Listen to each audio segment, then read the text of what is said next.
نحمدہ ونصلی علی رسول الکریم اما بعد فاعوذ باللہ من الشیطان الرجیم بسم اللہ الرحمن الرحیم اللہم صلی علی محمد وعلی آل محمد کما صلیت علی ابراہیم وعلی آل ابراہیم انک حمید مجید اللہم بارک علی محمد وعلی آل محمد کما بارکت علی ابراہیم وعلی آل ابراہیم انک حمید مجید۔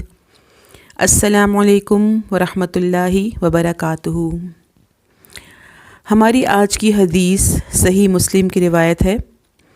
رسول اللہ صلی اللہ علیہ وآلہ وسلم نے ارشاد فرمایا، لا تدخلون الجنۃ حتی تؤمنوا ولا تؤمنوا حتی تحابوا اولا ادلکم علی شیء اذا فعلتموہ تحاببتم افشوا السلام بینکم۔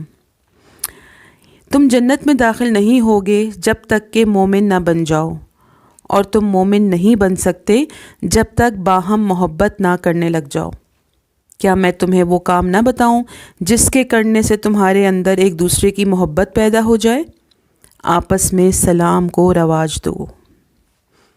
اس حدیث میں جس چیز کی تاکید کی گئی ہے ہمیں وہ ہے آپس میں سلام کو پھیلانا، سلام کے کلچر کو رواج دینا۔ ایک مسلمان کے لیے ضروری ہے کہ جب وہ اپنے کسی مسلمان بھائی سے ملے تو اس کی بات کی ابتدا یعنی اپنی بات کا آغاز وہ کس چیز سے کرے؟ سلام سے کرے۔ سلام کیا ہے؟ سلام کا لفظ سلامتی سے ہے اور اس کے معنی ہے امن دینا، سلامتی کی دعا دینا۔ کیونکہ ایک حدیث کا مفہوم ہے کہ کوئی شخص اس وقت تک حقیقی مومن نہیں ہو سکتا جب تک کہ اس کے ہاتھ اور زبان سے دوسرا مومن محفوظ نہ ہو۔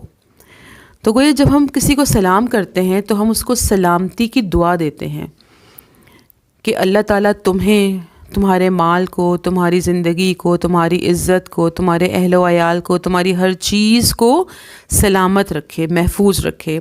اور ایک ہم شیورٹی اس کو اپنی طرف سے ہی دے رہے ہوتے ہیں کہ جب ہم اسے یہ دعا دے رہے ہیں سلامتی کی، اٹ مینس کہ میں اپنی طرف سے اس کو یہ گارنٹی دے رہی ہوں کہ میرے ہاتھ سے اور میری زبان سے تمہاری جان، مال، عزت، آبرو سب سلامت رہیں گے۔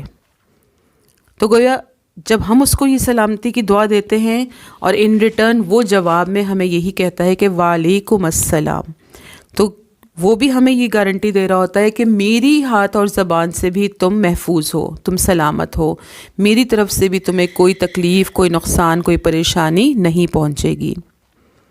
کیونکہ سلامتی دعا ہے نا، ہم جب ایک دوسرے کو دعا دیتے ہیں، میں اگر کسی کو سلام کر رہی ہوں اور وہ جواب میں مجھے سلام کر رہے، تو ہم دونوں گویا ایک دوسرے کو دعا دے رہے ہیں اور کہ تم ہماری طرف سے سلامت رہو گے اور اللہ کی سلامتی تم پر ہو، سلامتی کی دعا دے رہے ہیں ہم اس سے۔ اور یہاں پر اس چیز کی گارنٹی دی گئی ہے کہ جنت میں داخلے کے لیے سب سے اہم چیز کیا ہے؟ آپس کی محبت، باہم محبت۔ کیونکہ جب ہم اپنی طرف سے سلامتی کی دعا دے رہے ہیں تو اس کا مطلب ہے کہ اس شخص کی طرف سے، یعنی جو سامنے والا شخص ہے جس کو میں سلام کر رہی ہوں، اس کے لیے میرے دل میں کوئی نفرت، حسد، بغض، برائی کسی قسم کی بھی نہیں ہے۔ اس چیز کی میں اس کو شیورٹی دے رہی ہوں کہ میرا دل تمہاری طرف سے صاف ہے۔ افسوس کی بات یہ کہ ہمارا جو کلچر ہے وہ ہے کہ ہم کسی کو سلام کب کرتے؟ جس کو ہم جانتے ہوتے ہیں، جس کو ہم پہچانتے ہوتے ہیں، جبکہ ہمارا دین ہمیں کیا تاکید کر رہا ہے کہ سب کو سلام کرنا ہے، جہاں کسی سے ملاقات ہو رہی ہے اس کو سلام کرنا ہے۔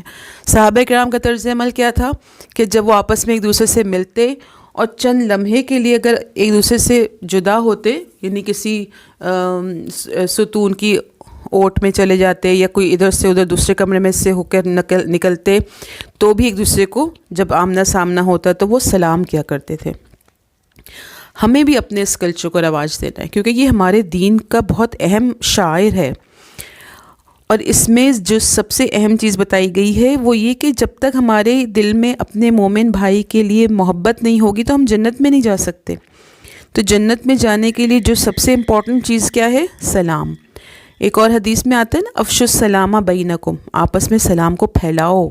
اس کلچر کو پھیلانا ہے ہمیں، اس پہ ہمیں کام کرنے کی ضرورت ہے. اپنے بچوں کو بھی سمجھانا ہے اور اپنے اندر بھی اس ہیبٹ کو ڈیولپ کرنا ہے کہ ہم جہاں کسی سے ملیں، چاہے ہم اس کو جانتے ہیں نہیں جانتے، ہمیں سلام کرنا ہے اور اچھے الفاظوں میں سلام کرنا ہے. السلام علیکم ورحمۃ اللہ وبرکاتہ، تم پر سلامتی ہو اللہ کی، اس کی رحمت اور برکت. پوری دعا دیں تو ان ریٹرن وہ شخص بھی ہمیں اسی طرح سے جواب دے. اللہ تعالیٰ سے دعا ہے کہ اللہ تعالیٰ ہم سب کے دلوں میں ایک دوسرے کے لیے محبت پیدا کرے، باہمی اتفاق و اتحاد پیدا فرمائے اور ہمیں توفیق دے کہ ہم سلام کے کلچر کو عام کر سکیں. اپنے اندر بھی اور اپنے بچوں کے اندر بھی اس چیز کو رواج دینا ہے اور اس کی ابتدا اپنے گھر سے کرنی ہے. جب باہر سے گھر میں داخل ہوں، باہر سے آئیں تو زور سے السلام علیکم ورحمۃ اللہ کہیں، تاکہ گھر والے بھی جواب میں آپ کو اسی طرح سے ویلکم کریں. اللہ تعالی ہم سب کو توفیق عطا فرمائے اور ہماری کوششوں کو قبول فرمائے. وآخر دعوانا ان الحمد للہ رب العالمین. السلام علیکم ورحمۃ اللہ وبرکاتہ.